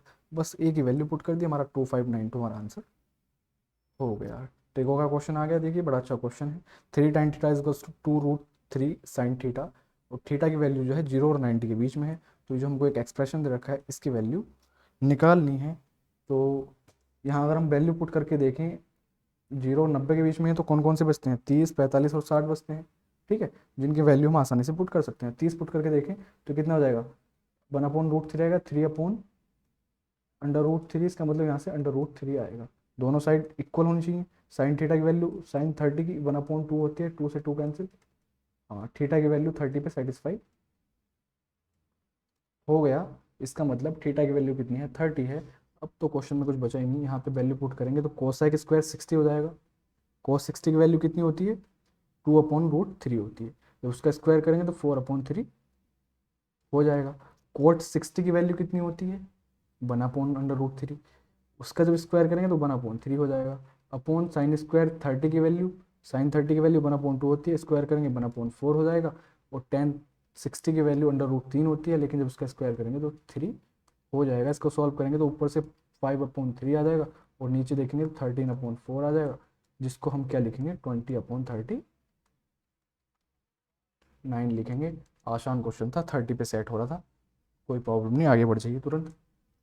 ट्राइंगल एबीसी में क्या है, G O is a point of intersection of bisector of B and A. ठीक है, if B O C is two 108 तो बी ए ओ की वैल्यू बताओ। ये मैंने कल भी आपको क्वेश्चन लास्ट वाली क्लास में सॉरी बताया था, तो इसमें मुझे नहीं लगता आपको कोई प्रॉब्लम खास होनी चाहिए। पहले एक ट्राइंगल ड्रॉ करते हैं अपना, पहले एक ट्राइंगल ट्राइंगल ड्रॉ कर लेते हैं। ठीक है, इसका नामकरण कर देते हैं थोड़ा। इसने किस किस के बाइसेक्टर दिए हैं, बी और ए के दिए हैं। ठीक है, इसको बी कह दो, इसको ए कह दो, इसको सी कह दो। ये देखिए बाइसेक्टर यहाँ के मिल रहे हैं, ये बाइसेक्टर यहाँ आके मिल रहे हैं, इसका बाइसेक्टर भी यहाँ के मिल जाएगा अगर, तो हमारा क्या हो जाएगा, इन सेंटर हो जाएगा। ठीक है, क्या हो जाएगा, इन सेंटर हो जाएगा, जिसको इसने ओ कह रखा है। तो तीनों के बाइसेक्टर जहाँ आके मिलेंगे वो इसके इन सेंटर हो जाएंगे। बी ओ सी कितना दे दिया इसने हमको, ये कितना दे दिया 108 डिग्री दे दिया। ठीक है, बी ए ओ ये वाला एंगल पूछ रहा है, तो अगर पूरा एंगल हमको मिल जाए तो उसका हम क्या कर देंगे, हाफ कर देंगे, क्योंकि ये बाइसेक्टर है, कोई प्रॉब्लम नहीं। और इस एंगल को निकालना कितना आसान है आपको भी पता है, मैंने लास्ट वाली क्लास में बताया था कि जैसे हमको ये एंगल निकालना है मान लो, तो इसको हम कैसे निकालेंगे, इन सेंटर जब हमसे पूछता है तो 90 प्लस एंगल C/2 कह देंगे। ठीक है, जो उसके ऊपर एंगल होता है उसका हाफ कर देते, हाफ करके 90 में ऐड कर देते हैं। तो मुझे एक बात बताइए 108 जो है ये कब आया होगा, जब हमने क्या किया होगा 90 प्लस एंगल A/2 किया होगा, तभी तो 108 आया होगा। और हमको दरअसल वन एंगल A/2 की तो वैल्यू चाहिए, तो 108 माइनस 90 इज इक्वल टू कितना आ जाएगा 18 डिग्री। और यही इस क्वेश्चन का आंसर था। इस अकेले कॉन्सेप्ट पे देखिए दो क्वेश्चन आ गए, एक प्रीवियस लास्ट वाली जो हमने क्लास की थी उसमें भी क्वेश्चन आया था, इस पे भी आ गया, और प्री में भी क्वेश्चन जो हमारे टियर 1 का एग्जाम होते हैं उसमें भी ये क्वेश्चन आना ही आना होता है। तो इस प्रॉपर्टी को तो आप बिल्कुल भूल के मत जाइए, क्योंकि आपके 2 नंबर मेंस में, दो नहीं यहाँ तो 4 नंबर पक्के हो गए, और प्री में आपके टियर 1 में 2 नंबर पक्के होने ही होने होते हैं। तो इस प्रॉपर्टी को आप बिल्कुल भी भूल के मत जाइए। A sum of 46800 is divided among ABCD। 46,800 रुपये को ABCD में इस प्रकार से विभाजित किया गया है। कैसे किया गया है कि ए और डी का जो शेयर है वो बी और सी के साथ जो शेयर बनाता है वो किस रेशो में बनाता है, 8:5 के रेशो में बनाता है। और बी का सी के साथ जो रेशो है वो कितना है, 5:4 है। ए को कितनी राशि मिलती है, 18,400 मिलती है। ठीक, इसने क्या कहा है कि if X is the difference between the shares of A and B, A और बी का जो डिफरेंस है, ए और बी का जो शेयर है उनका डिफरेंस है, उसको इसने एक्स से डिनोट किया है, और सी और डी का डिफरेंस को बाई से डिनोट किया है। तो ये कह रहा है कि एक्स माइनस बाई हमको बताइए। ये सब चीज़ बकवास हम बाद में देख लेंगे, लेकिन सबसे पहले हमको क्या करना है, सबसे पहले हमको इनकी वैल्यू निकालनी है सबकी, किसकी, ए बी सी डी की। ठीक है, अब ये देखिए ए डी का रेशो किसके साथ दे रखा है, बी सी के साथ दे रखा है, कितना 8:5। इसका मतलब कितना है टोटल, अगर हम चारों की बात करें तो 13 है, और 13 की वैल्यू हमको गिवन है कितनी 46800। तो यहाँ से एक की वैल्यू अगर हम देखें कितना आ जाएगी, 13×3 = 39 और 13×6 = 78 होते हैं, तो एक की वैल्यू आ गई 3600। ठीक, कोई प्रॉब्लम नहीं, एक की वैल्यू 3600 आ गई। तो इसकी अगर हम देखें ए और डी की वैल्यू कितनी हो जाएगी, इनके बीच में प्लस भी लगा लीजिए, ए प्लस डी और बी प्लस सी। तो ए डी की वैल्यू 8 है, तो 8 की वैल्यू कितनी हो जाएगी 00, और 8×4 = 48, 8×4 = 24, एक 8 और आएगा 28,800। ए प्लस डी की वैल्यू होगी। बी प्लस सी की बात करें तो 3600 एक की वैल्यू है, 5 की वैल्यू कितनी हो जाएगी 18,000 हो जाएगी, कोई प्रॉब्लम नहीं। ए प्लस डी की वैल्यू कितनी है 28,800। अच्छा एक बात बताइए, ए की वैल्यू इसने हमको 18,400 दे रखी है, तो क्या मैं डी की नहीं निकाल सकता, ये ए प्लस डी की कितनी है 28,800 है, तो डी की कितनी हो जाएगी 18,400 को माइनस कर देंगे किस में से, 28,800 में से, कितना बचेगा 10,400। ठीक, ये 18,000 जो है ये बी और सी की वैल्यू है, किस किस की है, बी और सी की वैल्यू है। बी और सी का मीनिंग कितनी है 18,000 है। अच्छा इसने ब्रेक कैसे कैसे कर रखा है बी और सी को, 5:4 के रेशियो में ब्रेक कर रखा है, इसका मतलब 9 की वैल्यू कितनी है, 18,000 है, तो 5 की कितने टाइम्स का रखा है, 2,000 टाइम्स का रखा है, तो यहाँ भी कर दीजिए आप। ये कितनी हो जाएगी, बी की वैल्यू 10,000 हो जाएगी, और सी की वैल्यू कितनी हो जाएगी, 8,000 हो जाएगी। कोई प्रॉब्लम नहीं, अब हमसे कुछ भी पूछ ले, हमें कोई समस्या नहीं आने वाली। हमारे पास ए बी सी डी चारों की जो मनी है वो हमारे पास कितने कितने रुपए उनको मिले हैं वो हमारे पास है। अब इसने हमसे x की वैल्यू, इसने कहा कि x माइनस बाई बताओ, x क्या है, a और b का डिफरेंस, a कितना है 18,400, b कितना है 10,000, तो x की वैल्यू कितनी हो जाएगी 18,400 में से जब 10,000 घटाएंगे तो 8,400 बचेगा। बाई क्या है, c और d का डिफरेंस है, c कितना है 8,000, d कितना है 10,400, दोनों का डिफरेंस कितना हो जाएगा 2,400। एक्स माइनस बाई कितना आ गया हमारा 8,400 में से जब 2,400 घटाएंगे तो कितना आ गया 6,000। और यही इस क्वेश्चन में हमसे पूछा गया था। तो आई होप क्वेश्चन आसान था, बस करने के तरीका रहा, आप उल्टा सीधा इसमें फंस गए कहीं को तो फिर थोड़ा लेंथी भी हो सकता है और आपको कैलकुलेशन भी इसके अंदर दिख सकती है, अदरवाइज कुछ नहीं थी। फिर से समझ लीजिए, फिर से समझिए एक बार। ए प्लस डी और बी प्लस सी का रेशियो इसने 8:5 के रेशियो में दे रखा था। इसका मतलब टोटल जो मनी है वो 8:5 के रेशियो में, यानी कि टोटल 13, क्या है 13 पॉइंट मान लो, 13 यूनिट मान लो, कुछ भी मान लो, रेशियो है तो 13 है, ठीक है। और 13 की वैल्यू एक्चुअल में उसने 46,800 दे रखी है, तो यहाँ से हमने एक की वैल्यू देखी कितनी आ गई 3,600 आ गई। तो ए प्लस डी की टोटल कितनी किस रेशियो में थी, 8 के रेशियो में थी। एक की वैल्यू 3,600, 8 की 28,800 और 5 की 18,000। ए प्लस डी की कितनी आ गई 28,800 है, ए की उसने हमको दे रखी थी, डी की हमने 28,800 में से 18,400 माइनस की तो कितनी आ गई 10,400, डी की वैल्यू भी आ गई। अच्छा बी और सी की बात करें, बी और सी को इसने 5:4 के रेशियो में ब्रेक कर रखा है, और बी और सी के पास टोटल पैसे हैं कितने 18,000 रुपये। तो 9 की वैल्यू 18,000, 5 की 10,000, 4 की 8,000, चारों की आ गई। डिफरेंस ए और बी का 8400 और सी और डी का 2,400, और उन दोनों का भी डिफरेंस की बात करें तो 6,000 क्या हो जाएगा हमारा उस एक्स माइनस वाई की वैल्यू हो जाएगी। नेक्स्ट क्वेश्चन देखिए, the radius of the base of a cylindrical tank is 4 metre. Cylindrical tank है, उसकी रेडियस कितनी रखी है, आर बराबर 4 दे रखा है। If 3 times the sum of the areas of its 2 circular faces. Circular faces क्या होंगे इसके, सिलेंडर की बात कर रहे हैं, ठीक है, इसके सर्कुलर फेस ये होंगे। देखिए मेरी आर्ट काफ़ी अच्छी है तो आपको थोड़ा, ये कितना है पाई आर स्क्वायर, और ये भी नीचे वाला बेस कितना है इसका पाई आर स्क्वायर, कुल मिला के 2 पाई आर स्क्वायर हो जाएगा, ठीक है। इसके दोनों a sum of areas of its 2 circular faces, 2 circular faces का एरिया कितना हो गया 2 पाई आर स्क्वायर हो गया। उसका भी 3 टाइम्स, किसके बराबर दिया इसने, twice the area of its curve surface area, twice the area of its curve surface area. Curve surface area C S से कितना होता है सिलेंड्रिकल टैंक का या सिलेंडर का, हमको पता है 2 पाई आर एच होता है। बस क्वेश्चन खत्म। 2 पाई से 2 पाई कैंसिल, आर से आर कैंसिल, ठीक है। तो 3r is equals to 2h। h की वैल्यू हम देखें कितनी आ जाएगी, r की वैल्यू 4 पुट कर दें, 4 से 12/2 यानी कि 6 क्या हो जाएगी h की वैल्यू आ जाएगी। इसने क्वेश्चन में हमसे क्या पूछा है, कैपेसिटी कितनी है टैंक की, इसका मतलब वॉल्यूम निकालना है। वॉल्यूम कितना होता है सिलेंडर का, पाई आर स्क्वायर एच, तो पाई ऐसे रखे रहने दीजिए। आर की वैल्यू कितनी है 4 है, 4 का स्क्वायर करेंगे 16, और एच 6 है, इसका मतलब 96 पाई इस क्वेश्चन का हमारा आंसर होने वाला है। वॉल्यूम मैं लिख के दिखा दूं आपको, वॉल्यूम कितना होता है पाई आर स्क्वायर एच होता है। आर क्या है रेडियस है, एच क्या है हाइट, ठीक। आसान क्वेश्चन था, कुछ भी ऐसा टिपिकल नहीं था। क्वेश्चन नंबर 38 देखते हैं, हमारा 38 क्या है। The monthly expenses of a person are 66.3% more than her monthly saving. एक पर्सन के जो खर्च हैं उसकी सेविंग के 66 सही 2/3% ज़्यादा है सेविंग से, ठीक है। अगर उसकी मंथली इनकम को 44% बढ़ा दें, उसके एक्सपेंस को, उसके खर्च को 60% बढ़ा दें, तो ये कह रही है कि 1,040, ये कह रहे हैं कि 1,040 रुपये का क्या होता है सेविंग में इंक्रीमेंट हो जाता है। तो उसकी इनिशियल एक्सपेंडिचर कितना था ये हमको बताना है। अच्छा परसेंटेज को फ्रैक्शन में अगर लिखना हो 66 तो 2/3 को, तो हम 2/3 लिखते हैं, ठीक है।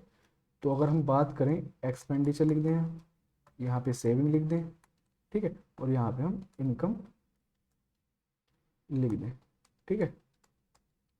इसने कहा है कि सेविंग को अगर हम कहते हैं 3, तो सेविंग से 2/3 ज़्यादा, सेविंग 3 है यानी कि 3 पे 2 ज़्यादा, तो एक्सपेंडिचर कितना हो जाएगा, 5 हो जाएगा। एक्सपेंडिचर 5 है, सेविंग 3 है, तो इनकम कितनी हो जाएगी, 8 हो जाएगी।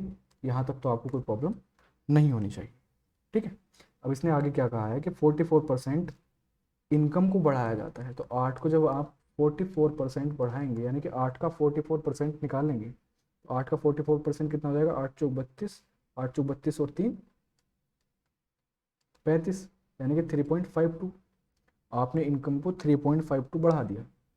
एक्सपेंडिचर को 60% बढ़ाएंगे, तो 5 छंग 30, 5 छक्के 30, यानी कि एक्सपेंडिचर आपका 3 ही बढ़ा है। ठीक है। तो मुझे एक बात बताइए, सेविंग आपकी कितनी एक्स्ट्रा होनी शुरू हो जाएगी, आपको 352 कह दीजिए, इसको कुछ भी कह दीजिए। ठीक है।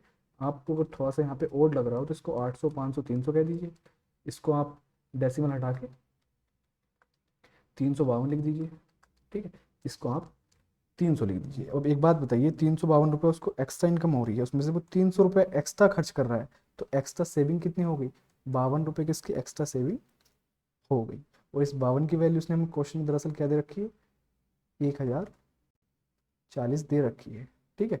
तो यहाँ से एक की वैल्यू देखे तो कितनी आ जाएगी, 20 आ जाएगी। इसने कहा है कि इनिशियल एक्सपेंडिचर कितना है, इनिशियल एक्सपेंडिचर हमारा कितना था, 500 था।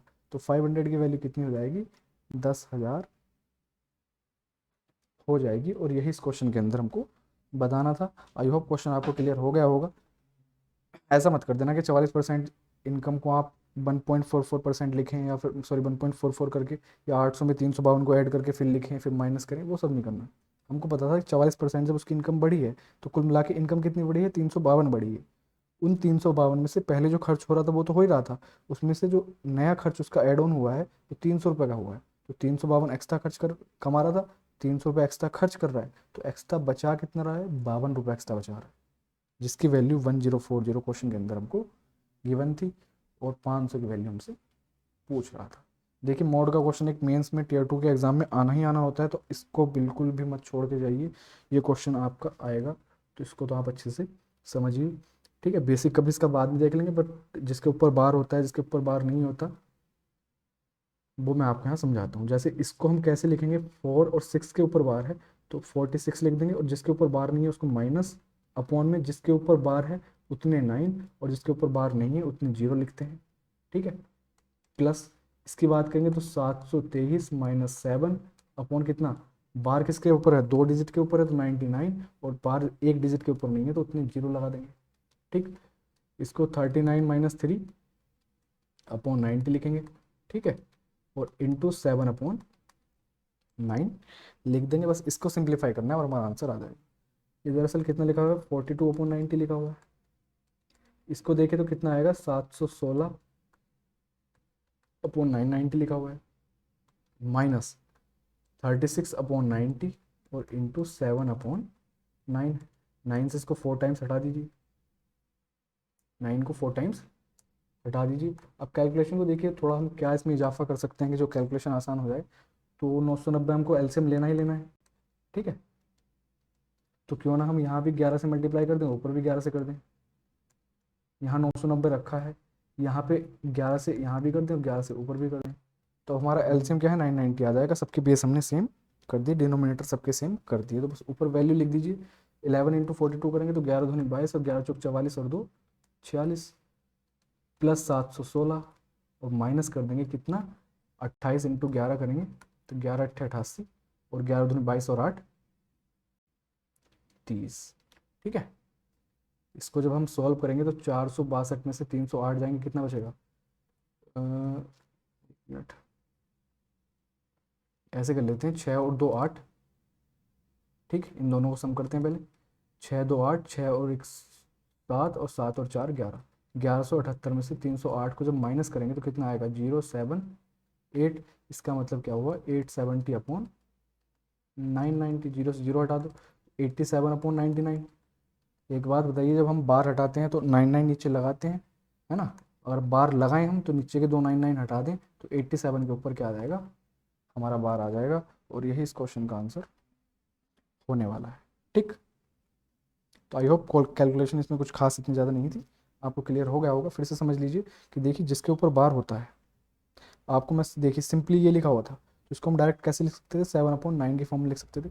कोई ऐसा इसके पीछे कोई बहुत बड़ा रीज़न नहीं है, हम 10 के मल्टीप्लाई इस एक्स इसको करके इसको 10 से मल्टीप्लाई कर देंगे तो सेम यही चीज़ निकल के आएगी। कभी बाद में समझेंगे, इतना टाइम अभी फ़िलहाल नहीं है, पर ये समझ लीजिए जिसके ऊपर बार होता है, जैसे इसके साथ कोई और डिजिट नहीं लिखी हुई थी तो डायरेक्ट हम इसको 7/9 लिख सकते हैं, लेकिन जिसके साथ डिजिट लिखी हुई है और उसके ऊपर बार नहीं है तो क्या करेंगे, उसमें से माइनस कर देंगे जिसके ऊपर बार नहीं है, अपॉन में 9 और 0 को कैसे पुट करें, कितने 9 लिखने हैं कितने 0 लिखने हैं वो देखने के लिए जिसके ऊपर जितने जितने डिजिट के ऊपर बार है उतने 9 लिख दीजिए, और जिसके ऊपर बार नहीं है उतने डिजिट देख के उतने आप 0 लगा दीजिए, और आपकी ये वैल्यू एक सिंप्लीफाइड हो जाएगी। ठीक है, कैलकुलेट कर लिया हमने और हमारा आंसर आ गया। The radius of a solid right circular cone is 36 centimetre and its height is 105, the total surface area of the cone. Cone और सिलेंडर के ऊपर देख रहे हो आप कितने क्वेश्चन आए हैं, भर भर के क्वेश्चन आ रखे हैं, और सिर्फ ये इसलिए हैं कि कैलकुलेशन काफ़ी होती है इनके अंदर।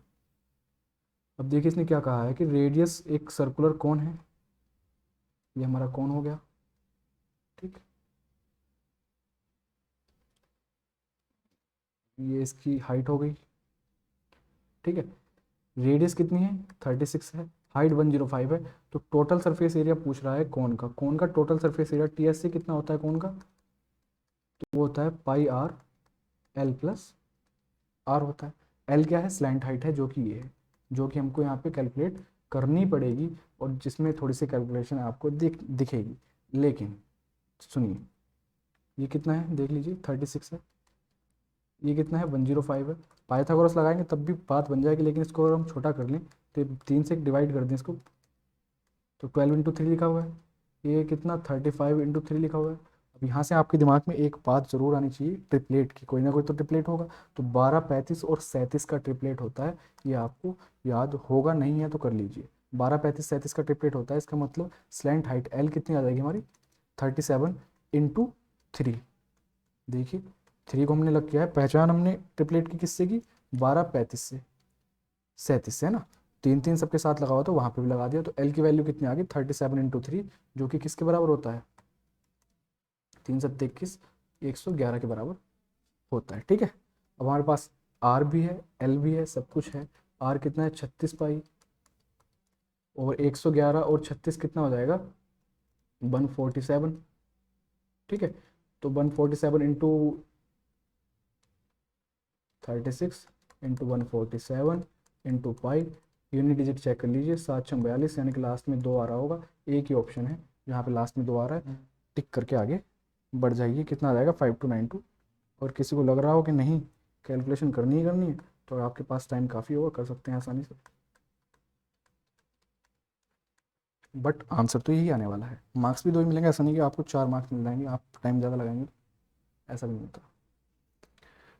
ट्रिको का क्वेश्चन आ गया, ट्रिको के क्वेश्चन आजकल काफ़ी ठीक आ रहे हैं, लेकिन कोशिश करना कोई जुगाड़ भिड़ाने के चक्कर में मत लगना, आप उसको ऐसे ही सॉल्व कीजिए जैसे हमको दे रखी है, जिस फॉर्म में दे रखा है, तो आपको आसानी से बन जाएगा। वैल्यू पुटिंग से बन रहा है तो बड़ी अच्छी बात है, पर ज़्यादा टाइम वैल्यू पुटिंग को मत दीजिए, वो टाइम पहले तक यहाँ वैल्यू पुट करके तुरंत आंसर आ जाते हैं, लेकिन अब नहीं आते। इसको देखिए साइन कोस में चेंज कर लेते हैं, इसको अगर मैं लिख दूँ 1 plus cos square theta upon sine square theta, है ना, अगले ब्रैकेट की बात करूँ तो 1 plus sign square theta, tan theta को मैं साइन अपॉन कोस में लिख दे रहा हूँ, कोस स्क्वायर थीटा, यहाँ से देखिए साइन थीटा माइनस कोसैक को बना upon sine theta, cos theta minus बना अपॉन कोस थीटा। ठीक है, कोई प्रॉब्लम नहीं, यहाँ से आप जैसे ही एलसीएम लेंगे तो sine square plus cos square upon sine square बनेगा, sine square plus cos square ऊपर बनेगा जो कि 1 होता है, तो 1 अपॉन साइन स्क्वायर थीटा आ जाएगा यहाँ से, इनटू यहाँ से 1 अपॉन कोस स्क्वायर थीटा आ जाएगा, जब कोस स्क्वायर थीटा आप एलसीएम लेंगे यहाँ पे, है ना, तो ऊपर जाके आइडेंटिटी बन जाएगी sign square theta plus cos square theta जो कि 1 होती है, और इनटू में यहाँ पे देखिए साइन स्क्वायर थीटा -1 बनेगा, और यहाँ पे कोस स्क्वायर थीटा -1 बनेगा। इसका अगर मैं दोनों जगह से माइनस माइनस बाहर ले लूँ तो प्लस बन जाएगा, 1 माइनस साइन स्क्वायर थीटा हो जाएगा, जो ये 1 माइनस कोस स्क्वायर थीटा हो जाएगा। ठीक है, जो कि किसके बराबर होता है, 1 माइनस साइन स्क्वायर थीटा किसके बराबर होता है,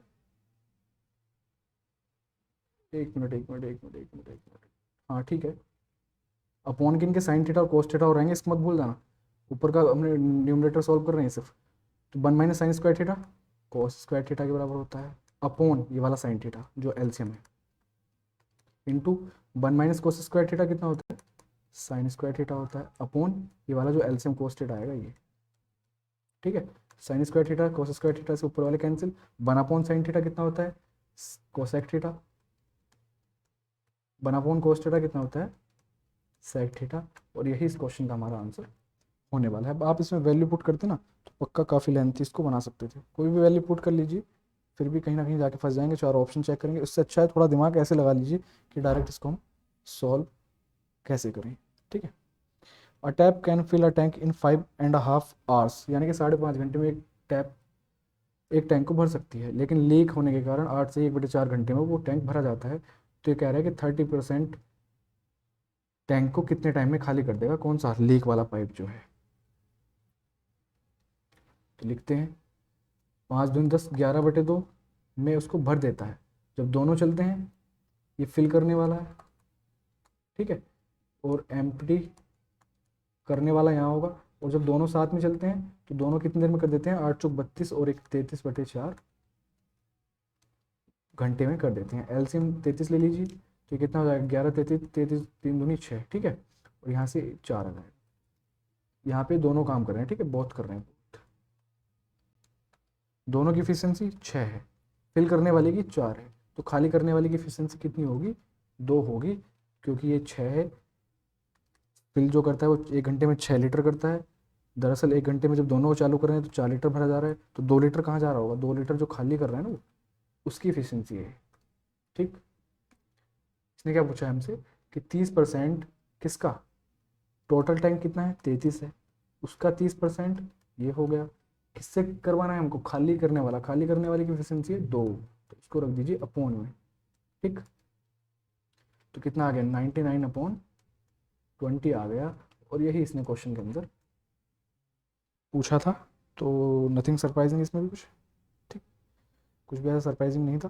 फिल करने वाला 11/2 घंटे लगा रहा था, दोनों को चला रहे थे 33/4 घंटे लग रहे थे। एलसीएम यानी कि फुल कैपेसिटी कितनी है, 33 है। इफिशियंसी, कार्यक्षमता, यार कुछ भी कह दो कि टैंक की कैसी है, जो टैंक भर रहा है वो 1 घंटे में 6 लीटर भर रहा है, जब दोनों को चलाते हैं तो 4 लीटर भरा जा रहा है कुल, तो 2 लीटर जो गायब हो रहा है वो खाली करने वाला पाइप उसको निकाल दे रहा होगा, तो उसकी एफिशिएंसी कितनी होगी, 2 हो गई। तो 33 का 30% कितना होगा, 33 × 30/100, और 2 से हमको खाली करवाना है, तो कुल मिला के 99/20 आवर्स लगेंगे उसको खाली करवाने में, ठीक है। आसान क्वेश्चन था काफी। अलजेब्रा आगे देखिए, 2x² + 5x + 1 = 0 दे रखा है, तो इसकी वैल्यू बतानी है। इसका मतलब ऐसा हमारा कोई ना कोई फॉर्मेट यहाँ बन रहा होगा। अगर मैं 2x से इसमें डिवाइड लगा दूँ तो कितना बनेगा, x + 1/2x, और प्लस में बनेगा 5/2 बनेगा, जो कि उधर जाके माइनस का 5/2 कर देते हैं, ठीक है। x + 1/2x की वैल्यू हमारे पास है, x - 1/2x की वैल्यू पूछ रहा है, तो आपको ये तो पता होगा ना, a + 1/a बराबर अगर k दे रखा है, और a - 1/a की वैल्यू हमसे पूछे तो वो क्या होती है, k² - 4 होती है, क्या होती है, k² - 4 होती है, ठीक है। अब यही चीज़ हम यहाँ पे अप्लाई करने वाले हैं। यहाँ पे एक ध्यान रखिए कि इनके साथ अगर कोफिशिएंट कोई लगा हो, जैसे कि यहाँ पे मैं इसको कह दूँ bx कह दूँ, ठीक है, इसको bx कह दूँ, तो ये क्या हो जाएगा, k² - 4 इंटू, इसका कोफिशिएंट क्या है, 1 है, इंटू 1, दूसरे वाले का कोफिशिएंट क्या है, 1/b है, तो ये भी इसके साथ मल्टीप्लाई कर लेते हैं। ये आपको सिर्फ छोटी सी चीज़ यहाँ पे ध्यान रखनी है, ठीक। तो इसकी वैल्यू जब हम निकालेंगे तो कितना होगा, 5/2 का माइनस लगा दीजिए, होल स्क्वायर, और -4 इंटू एक्स का कोफिशिएंट कितना है, 1 है, इस वाले का कोफिशिएंट कितना है, 1/2 है। सॉल्व कर लीजिए, 25/4 माइनस ये कितना है,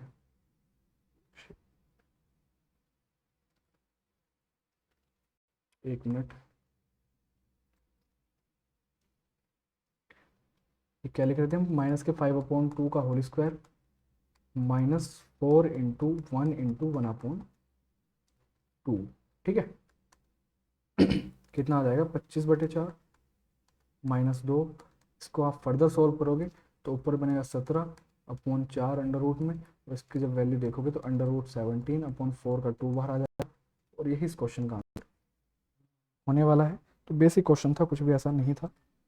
बस हाँ, छोटी सी आपको ये याद रखना है कि दरअसल जब हमारे पास दोनों वैल्यू सेम हो, ये और ये, तो फिर तो हम डायरेक्ट k² - 4 लगा सकते हैं। लेकिन इनके कोफिशिएंट अगर हमको कोई भी दे रखे हैं, मान लीजिए इसके साथ भी अगर कुछ दे देता हो, जैसे कि मैं आपसे कहूँ 2x + 1/3x = 5 है, मैं आपसे 2x - 1/3x की वैल्यू पूछने लगूँ, तो आप क्या करोगे? 5 का स्क्वायर माइनस 4 तो आएगा ही आएगा, x का कोफिशिएंट कितना है?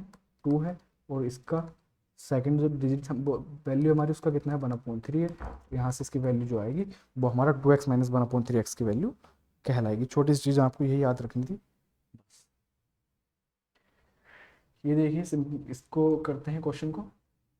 हमको दिख रहा है एक एक का गैप भी चल रहा है, तो इनके अगर हम अपोजिट साइन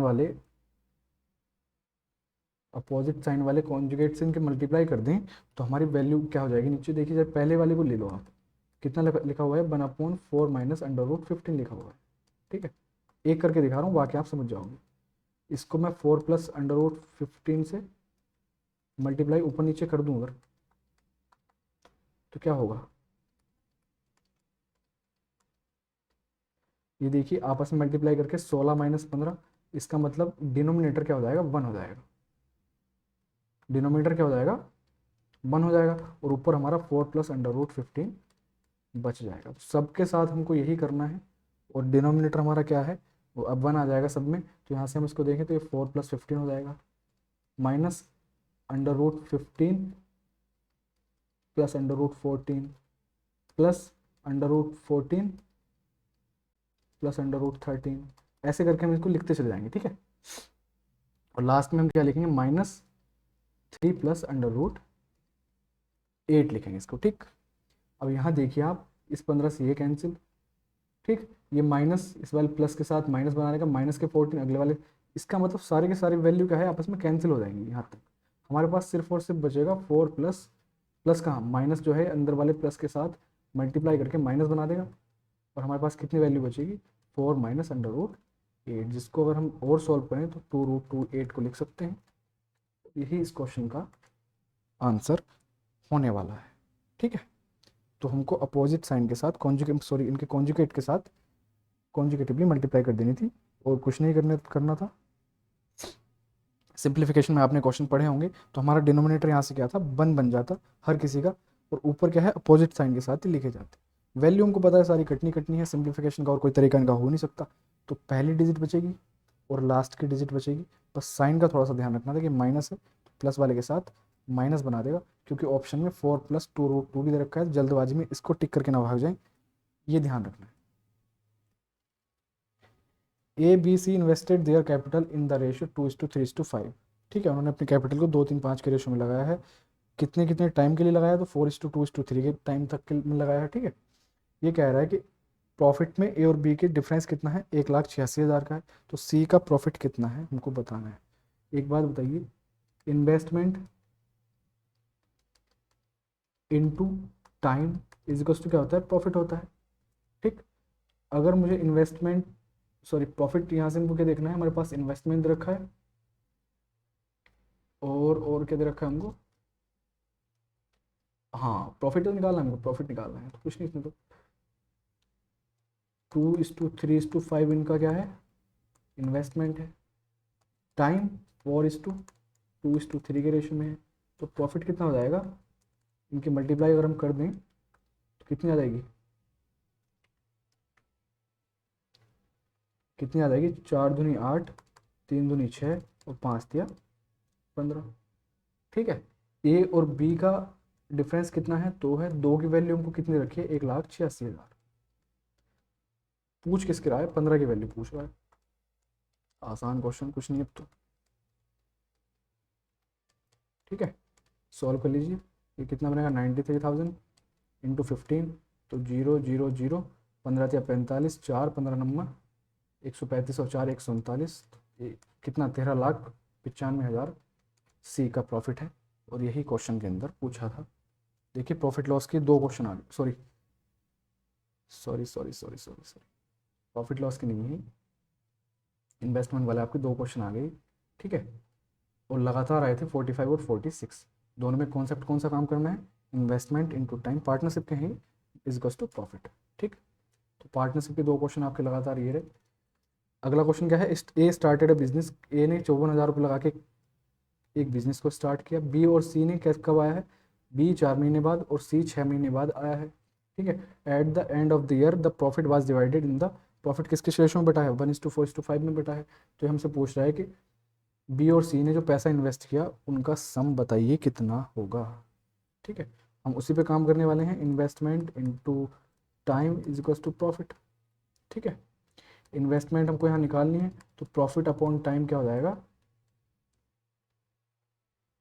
इन्वेस्टमेंट अगर हमको निकालनी है तो यहाँ से इन्वेस्टमेंट का रेशियो कैसे निकालेंगे हम, प्रॉफिट अपॉन टाइम। अच्छा एक बात बताइए, टाइम कैसे कैसे है इनका, टाइम इनका, ए ने तो पूरे 12 महीने के लिए लगाया है, बी 4 महीने बाद आया इसका मतलब 8 महीने के लिए लगाया है, सी जो है 6 महीने बाद आया इसका मतलब उसने 6 महीने के लिए अपने पैसे को लगाया है।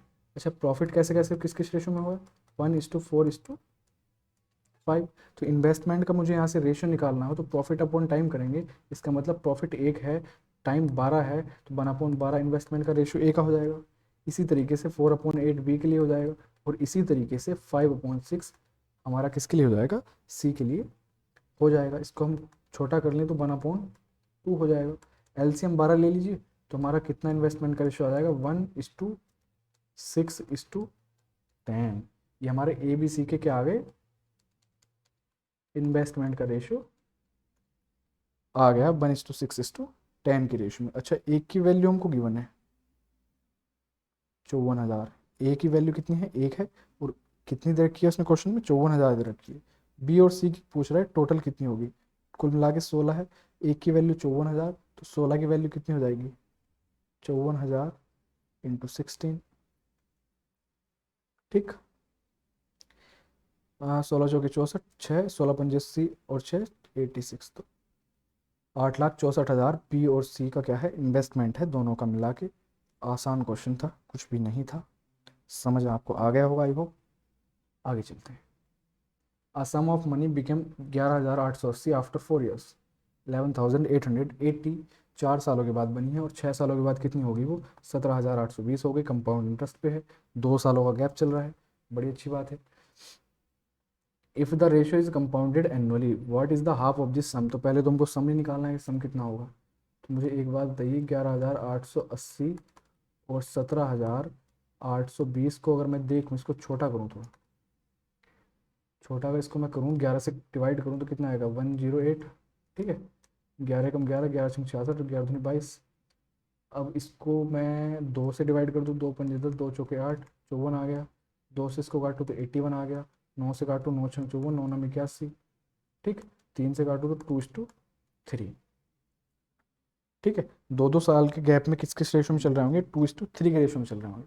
मुझे एक बात बताइए, प्रिंसिपल जो इसका स्टार्टिंग का रहा होगा वहाँ से लेके 4th ईयर तक का अगर मैं इसका देखूँ, यहाँ पे 0 है ना स्टार्टिंग में, टाइम कुछ नहीं है वहाँ, वहाँ से लेके 4th ईयर तक का अगर मैं देखूँ, ये कैसा है, ये 4th और 6th ईयर का है, यानी कि 2 सालों में कितना हो जा रहा है, हर बार कितना हो रहा है, 3/2 गुना हो रहा है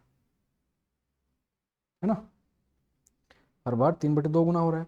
तो मुझे एक बात बताइए, जब 4 सालों की बात करूंगा मैं, तो ये क्या हो जाएगा, स्क्वायर हो जाएगा, इसका मतलब 2 का स्क्वायर 3 का स्क्वायर, जो कि 4:9 बनेगा, ठीक है। लेकिन 4th ईयर का हमारे पास क्या है, 4th ईयर की मनी हमारे पास है, इसका मतलब 9 की वैल्यू 11,880 और 4 की वैल्यू हमसे पूछ रहा है, तो इसको आप निकाल लीजिए। थोड़ा अलग लिख देता हूँ, 11,880 किसकी वैल्यू है, 9 की है, और 4 की वैल्यू हमसे पूछ रहा है। 4 की नहीं, दरअसल उसका भी क्या पूछा है इसने, हाफ पूछा है, तो इसका भी हाफ कर दीजिए। 9 से इसको काटेंगे कितना आएगा, 9 × 9 28 हो गया, 9×3 27, 9×2 18, 0 हो जाएगा। 2 से 2 बार तो कितना आ जाएगा, 2640। हमारा जो प्रिंसिपल था उसका हाफ कितना हो जाएगा, 2640 हो जाएगा।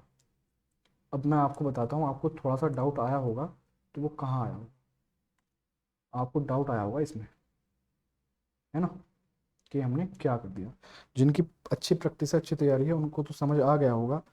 अब एक बात देखिए, स्टार्टिंग 0 से लेके जब मैं दूसरे साल तक की बात करूँगा तो वहाँ 2:3 होगा। अब दूसरे साल से तीसरे साल तक की बात करूँगा, ठीक है, दूसरे साल से सॉरी फोर्थ ईयर तक की बात करूँगा, जब मैं 2 से सेकंड से लेके फोर्थ तक की बात करूँगा तो भी क्या होगा, 2:3 होगा। और 4 से 6 की बात करूँगा जो कि इसने दे रखा था, तो वो हमने वही तो कैलकुलेट किया कि वो भी 2:3 के रेशियो में था। तो एक बात बताइए, प्रिंसिपल जब हमारा 2 से 3 कितने 2 सालों में हो रहा है, इसका मतलब हर साल कितना बढ़ रहा है, 2-2 के गैप पे देखें तो 3/2 के हिसाब से बढ़ रहा है ना। और यहाँ पे क्या है, देखिए हम 0 से लेके फोर्थ ईयर तक का देख रहे हैं, तो यहाँ पे इनका स्क्वायर हो जाएगा क्योंकि 2:3 और फिर अगले 2 सालों के लिए 2:3 लगाएंगे तो कितना 4:9 हो जाएगा। और ये 9 क्या है, ये फोर्थ ईयर का है, ये फोर्थ ईयर का कंपाउंड इंटरेस्ट में ऐसे तो करते हैं। और ये हमारा स्टार्टिंग का प्रिंसिपल है, यानी कि स्टार्टिंग का है बिल्कुल 0 का। तो 9 की वैल्यू उसने हमको कितनी रखी है, 9 की वैल्यू यानी कि फोर्थ ईयर की वैल्यू कितनी रखी है, 11,880। 4 की हमको निकालनी थी, लेकिन 4 का भी आधा निकालना है हमको, 2 की वैल्यू निकालनी है। तो 2 की वैल्यू हमारी कितनी हो जाएगी, 2640 हो जाएगी, ठीक है। नेक्स्ट क्वेश्चन देखिए, ये हमको रेशियो दे रखा है, रेशियो का क्वेश्चन आ गया, इन सबको जोड़ दीजिए तो यहाँ से हमारा कितना बनेगा, 2 2 ऑफ a² + b² + c² बराबर कितना हो जाएगा। इनको सबको आप प्लस करोगे, 5 1 6 4 10, 6 4 10 3 13 और 1 14, ठीक है। तो a² + b² + c² की वैल्यू कितनी आ जाएगी, 70 आ जाएगी, ठीक। अच्छा एक बात बताइए, a² + b² की वैल्यू कितनी है, 34 है। तो यहाँ से c² की वैल्यू कितनी हो जाएगी, 70 में से अगर मैं a² p² को माइनस कर दूँ तो c² की वैल्यू कितनी हो जाएगी, 36। तो यहाँ से मैं क्या कह सकता हूँ कि c की वैल्यू कितनी हो जाएगी, 6। इसी प्रकार से b² + c² की वैल्यू कितनी है, 61 है। तो यहाँ से a² की वैल्यू कितनी हो जाएगी, 70 - 61, इसका मतलब 9। तो यहाँ से मैं कह सकता हूँ a की वैल्यू कितनी हो जाएगी, 3। तीसरे वाले को देखेंगे, c² + a² की वैल्यू कितनी है, 45। तो b² की वैल्यू कितनी हो जाएगी, 70 - 45 यानी कि 25। तो यहाँ से मैं क्या कह सकता हूँ, b की वैल्यू कितनी हो जाएगी, 5 हो जाएगी। इसने क्या पूछा है क्वेश्चन के अंदर, b - a। तो b - a कितना हो जाएगा, 5 - 3 2, ठीक है। c - b 6 - 5 1, c - a 6 - 3 3। तो हमारा 2:1:3 का रेशियो आ जाएगा। काफ़ी आसान क्वेश्चन था, कुछ भी नहीं करना था इसमें खास। इन सबको सम करेंगे तो हमारा हमने देख लिया, a² + b² + c² की वैल्यू कितनी आ गई, 70 आ गई। कुछ भी कोफिशिएंट लगाना चाहें तो लगा लो, नहीं तो कोई फ़र्क नहीं पड़ने वाला, क्योंकि यहाँ पे हमको एग्जैक्ट वैल्यू की ज़रूरत नहीं है, बात ऐसे ही बन जाएगी, ठीक है। आगे चलते हैं। Which institute has the second highest percentage of students who pass to the students who appeared from that institute? अच्छा देखिए, इसमें क्या है, दरअसल क्वेश्चन काफ़ी कॉम्प्लिकेटेड है। मैं तो कहूँगा इस क्वेश्चन को आपको देख के छोड़ना था। इस क्वेश्चन जैसे इस तरह का क्वेश्चन देखे ना, करना ही नहीं है बिल्कुल। लास्ट में अगर टाइम बच रहा है तो कर लीजिए, अदरवाइज जाने दीजिए, ठीक। 1200 इस वाले चार्ट के लिए डाटा है, 900 इसके लिए डाटा है, ठीक है। टोटल नंबर ऑफ स्टूडेंट जो अपीयर हुए हैं वो कितने हैं, 1200 हैं। और 1200 में से पास जो हुए हैं वो कितने हैं, 900 हैं, ठीक है। तो इस डाटा पे काम करना है। यहाँ पे हमको डिग्री में वैल्यू दे रखी है और यहाँ पे परसेंटेज में दे रखी है, तो थोड़ी सी कैलकुलेशन तो लंबी होने वाली है। दूसरी बात, इसने सेकंड हाईएस्ट पूछा है तो सबको हमको चेक करना पड़ेगा, और वहाँ से जो हमारा आंसर आएगा वो टिक करेंगे। तो इसको हम बाद में देखेंगे, इसको तो स्टार्टिंग में देखना बिल्कुल भी ठीक नहीं है। 2 pipes A and B can fill a cistern in 12.5 hours and 25 hours, ठीक है। ए और बी किसी टैंक को कितनी देर में भर दे रहे हैं, 12.5 घंटे और 25 घंटे में भर दे रहे हैं। जब उन दोनों को एक साथ खोला जाता है तो वहाँ पे लीकेज के कारण क्या होता है कि उस टैंक को 1 घंटा 40 मिनट ज़्यादा टाइम लगता है भरने में, ठीक है। तो ये कह रहा है कि उस लीक पाइप को अगर हम खोलें तो उस टंकी का 70% खाली करने के लिए कितना टाइम लगेगा। देखिए हमको पता है 70% लास्ट में आएगा, यानी कि 7 की मल्टीप्लाई होनी है। तो मेरी एक से बात हो रही थी, उन्होंने कहा कि मैं इस क्वेश्चन को, मेरे पास टाइम नहीं था इतना, तो मैं डायरेक्ट 7 का मल्टीपल चेक करके 35 टिक करके आया हूँ और उसका आंसर ठीक हो गया। तो उसके 2 नंबर यहाँ पे पक्के हो गए। तो आप थोड़ा सा रिस्क ले सकते हैं। आता कैसे है वो हम यहाँ देख लेते हैं। ए कितनी देर में फिल कर रहा है, 12.5 घंटे, इसका मतलब 25/2। बी की बात करें, बी 25 घंटे में फिल कर रहा है, टोटल कैपेसिटी 25 मान लीजिए, इफिशियंसी 2:1 हो गई, ठीक है। 2:1 क्या होगी, इफिशियंसी होगी। तो कुल मिला के इन दोनों को कितना टाइम लग रहा है, इन दोनों को देखें तो दरअसल 25 टोटल है और 1 घंटे में 3 इनकी इफिशियंसी है। तो 25/3 घंटे इनको पूरी टैंक को भरने में लगते अगर दोनों चल जाते हैं।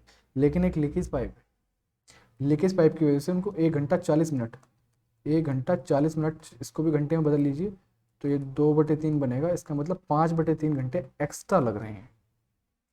25/3 तो लग ही रहे थे, 5/3 और एक्स्ट्रा लग रहे हैं। कुल मिला के 25 और 5 3, 30/3, यानी कि 10 घंटे इनको लग रहे हैं जब तीनों को हम खोलते हैं उस टैंक को भरने के लिए। ठीक है, यहाँ तक आपको समझ आ गया। उस खुलने वाले टैंक को हम कह देते हैं सी है मान लीजिए। तो जब हम तीनों को चलाते हैं, A+B भरने वाला है और माइनस करते हैं सी, यानी कि सी खाली करने वाला है, तीनों को चलाते हैं तो इनको 10 घंटे लगते हैं। इतना तो आपको समझ आ गया ना। ठीक है, 10 घंटे लगते हैं। तो मुझे एक बात बताइए, 25 पे ही मैं अगर इफिशियंसी देखूँ तीनों की एक साथ, 25/10 आ जाएगी, जो कि 2.5 बनेगी। इसका मतलब क्या हुआ, वो दोनों 1 घंटे में 3 लीटर पानी भर रहे हैं, लेकिन 1 घंटे में पानी जा कितना रहा है, 2.5 ही जा पा रहा है। तो 0.5 जो है वो 1 घंटे में खाली करने वाला जो है उसको निकाल दे रहा होगा, इसलिए कुल मिला के 2.5 ही उस टंकी के अंदर जा पा रहा है। तो सी की वैल्यू, यानी कि जो खाली करने वाला टैंक है उसकी इफिशियंसी, कार्य क्षमता कितनी हो गई, 0.5 हो गई। ठीक है, यही निकालना था बस। अब हमारा क्वेश्चन हो जाएगा। इसने कहा है कि टोटल 25 लीटर की कैपेसिटी है उसकी, उसका 70% हमको खाली करवाना है, और खाली करने वाले की इफिशियंसी कितनी है, 0.5 है। बस अब कैलकुलेट कीजिए, इससे 0 कैंसिल, इस 0 से 0 कैंसिल, 5 से 5 बार 25 जाएगा, और 7×5 = 35, यानी कि 35 आवर्स लगेंगे खाली करने वाले टंकी को 70% उस टैंक का खाली करने के लिए। ठीक है, उस सिस्टम का 70% खाली करने के लिए, खाली करने वाला जो हमारा टैप है, पाइप है, उसको 35 घंटे लगने वाले हैं, और यही इस क्वेश्चन के अंदर बताना था। ठीक, आगे चलते हैं। देखिए 3 5 7 11 दे रखा है, तो हमको पता है सबके अंदर 3 5 7 11 छुपे हुए होंगे। तो हम इनको ब्रेक कर लेते हैं, 3 5 7 और 11। सबसे पहले इसको करते हैं, तो 11 में करते हैं, 11 इंटू 11×7 = 77, और 11×7 = 77, ये 77 आ जाएगा। इसको फर्दर करते हैं तो 11 इंटू 11 इंटू 7 हो जाएगा। ठीक है, इसकी बात कर लेते हैं। इसको पहले हम 7 से ब्रेक करें, तो 7 से करेंगे, 7×5 = 35 और 7×35, इनको फर्दर करेंगे, 7 इंटू 11 इंटू 5 हो जाएगा। ठीक है, इसको कर लेते हैं। इसको जब हम करेंगे, किससे करें, इसको हम 7 से करें तो 7 से होगा, 7×9 = 63, 4×45 नहीं, 5 से करते हैं इसको। ठीक है, 5×1 = 5, 17 हो गया, 5×3 = 15, और 5×5 = 25 इंटू 5। फर्दर सॉल्व करते हैं तो कितना आएगा ये, 15×5 कितना होता है, सॉरी 15×9 = 135 होते हैं, इंटू 5। इसको अभी और सॉल्व कर सकते हैं, तो कितना आ जाएगा, 3×5 इंटू 3 का स्क्वायर इंटू 5। ठीक, अब इसको करते हैं तो 5 से कर लीजिए, 5×6 = 30 और 5×5 = 25 इंटू 5। ठीक, इसको और सॉल्व करेंगे तो कितना आएगा, ये 5×5, 5×2 = 10, 5×5 इंटू 5 हो जाएगा। और इसको फर्दर सॉल्व करेंगे और तो कितना आएगा, 11 का स्क्वायर इंटू 5 का स्क्वायर। बस इनको तो क्या था, हमको 3 5 7 और 11 में ब्रेक करना था, और उनकी पावर्स को लिख लेना था। तो अब यहाँ से हम देखें तो 3 की पावर कितनी बन रही है, पहले वाले में 3 कोई नहीं है, दूसरे वाले में 3 कोई नहीं है, इसमें 3 कितने हैं, 3 है, तो 3 की पावर 3 बनेगी। 5 को देखते हैं, 5 कितने हैं, 5 यहाँ कितने हैं, 1 है, और 2 5 ये हैं, यानी कि 3 5 हो गए, और हमारे पास 2 5 ये रहे, तो 5 की पावर हो जाएगी 5। ठीक, 7 देखते हैं, 7 कितने हैं, 1 7 ये रहा, 1 7 ये रहा, 7 कितने हमारे पास, 2 ही हैं, इंटू 11 को देखें, 2 11 ये रहे, 1 11 ये रहा, और 2 11 ये रहा, तो 11 की पावर कितना है, 5 है। ठीक है, तो यहाँ से इसको जब हम कंपेयर करेंगे तो ए की वैल्यू कितनी आ जाएगी, ए की वैल्यू 3, बी की वैल्यू 5, सी की वैल्यू 2 और डी की वैल्यू 5 आ जाएगी। तो A B minus C D जब हम करेंगे तो 5 या 15 माइनस 10 यानी कि 5 हमारा इस क्वेश्चन का आंसर हो जाएगा। तो आई होप क्वेश्चन समझ आ गया होगा, कुछ ऐसा नहीं था, बट हाँ ब्रेक करने में थोड़ी सी टाइम टेकिंग हो सकता है ये, ठीक है। ये हमको पता है कि ब्रेक ही इन्हीं में होना है, तो फालतू दिमाग लगाने की ज़रूरत नहीं थी। जिससे जो कैंसिल आउट, जिससे जो कट रहा है उसको हमने डिवाइड करके छोटे छोटे इसको प्राइम फैक्टराइज कर दिया, ठीक है। प्राइम फैक्टराइज करके हमने ए बी सी डी की वैल्यू निकाल दी और A B minus C D की वैल्यू कितनी आ गई, 5 आ गई। हमारा एक क्वेश्चन बच रहा था, इसको देख लेते हैं पाई चार्ट वाले को। देखिए काफ़ी हिलाने वाला क्वेश्चन है। पहला ऑप्शन ही उठाते हैं डी। तो डी की वैल्यू अगर हम देखें, इसने क्या कहा है कि second highest of students who passed to the students who appeared from that institute, ठीक है। तो सेकंड हाईएस्ट बताने हैं, जो बच्चे पास हुए हैं, किससे बताने हैं, जितने अपीयर हुए थे उनका परसेंटेज देखते हुए। तो 1200 में से 105 की अगर हम बात करें, इसको हम छोटा कर सकते हैं। इसका भी अगर हम रेशियो ले लें 1200 और 900 का, तो 4:3 आएगा, है ना। इसको हम 400 और 300 भी कह सकते हैं। तो अपने अकॉर्डिंग डाटा भी लिख सकते हैं, कोई प्रॉब्लम नहीं है, ठीक। 105 की बात करें, 400 तो टोटल का है 360 का, 105 डिग्री, है ना। डिग्री में बात करेंगे तो 360 और परसेंटेज में बात करेंगे तो 100। यहाँ से इसको कैलकुलेट कर लीजिए, कितना आएगा ये, 4 नम 36 और 4 ढाई इतना आ जाएगा, ठीक है। 3 से कटेगा, 3 क्या 9, 3 पंजे 15 और 3 क्या 9, तो 350/3।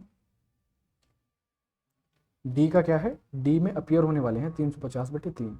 अच्छा, डी में पास कितने हुए हैं, 300 का 28% निकालेंगे तो 300 का 28% कितना आ जाएगा, 3 अट्ठे 24 और 3 दूनी 6 और 2 8, ठीक है। अब इसके बाद देखिए हमको कितना कुछ करना है। इसके बाद हमको ये क्या है, पास होने वाले हैं किसके, डी के। और ये 350/3 जो आए हैं ये क्या है, ये जितने बच्चे अपीयर हुए थे डी में, 350/3, उसमें से पास कितने हुए, 84 हुए हैं। ये डी के लिए बात चल रही है, तो इसको परसेंटेज निकालनी है कि कितने परसेंट पास हुए हैं। तो इसको हम करेंगे 7 पंजे 35, 50, 12 सत्ते 84, इसका मतलब 50, 36 या 100:72। तो कुल मिला के 100 में से 72 पास हो रहे हैं। तो परसेंटेज कितना हो गया यहाँ डी का, 72% हो गया, ठीक है।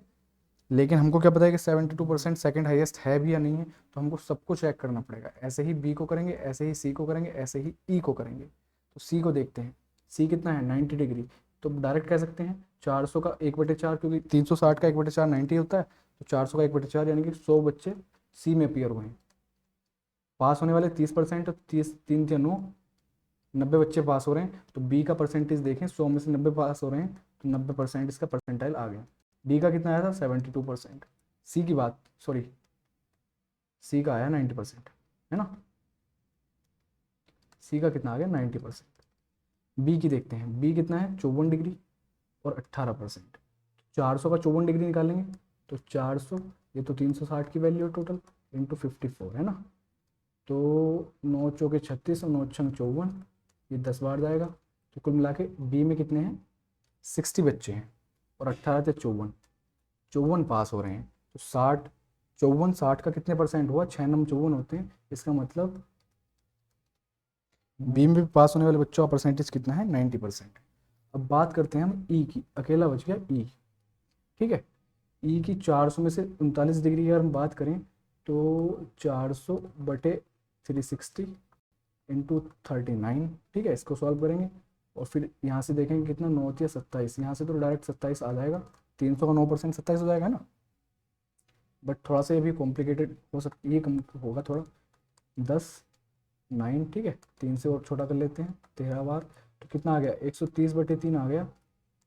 इसमें से पास कितने हो रहे हैं, 27 पास हो रहे हैं। यहाँ से इसका परसेंटेज देखेंगे कितना आएगा, 130 इस तो 27 या 81। इसका मतलब अगर इसको हम 80 में माने तो 50/130 काफ़ी कम जाने वाला है। कितना आएगा, 13 ते 39, 13 चौके 52, लगभग 39% के आसपास ही आने वाला है। तो सेकंड हाईएस्ट आपका देखिए डी ही बैठेगा। इतना काम इस क्वेश्चन के अंदर करना था, मैंने आपको पूरा का पूरा ब्रेक डाउन करके दिखा दिया। लेकिन हाँ, अपने आप में काफ़ी अच्छा क्वेश्चन था। मैं तो ये कहता कि इसको करना ही नहीं था स्टूडेंट को, इसको अगर लास्ट में टाइम बचता तो ही छेड़ना था, अदरवाइज नहीं छेड़ना चाहिए था। ठीक है, अब देखिए हमारे आज के जो क्वेश्चंस थे, क्वेश्चन नंबर 26 to 51 वो हो चुके हैं। अगर किसी भी क्वेश्चन में आपको कुछ भी प्रॉब्लम हो तो आप मुझे कमेंट बॉक्स में बता सकते हैं, अदरवाइज़ टेलीग्राम पे आप मैसेज कर सकते हैं। टेलीग्राम लिंक का चैनल का लिंक मैं डिस्क्रिप्शन में आपको प्रोवाइड करा दूंगा। ठीक है, मिलते हैं नेक्स्ट वीडियो में। Thank you so much.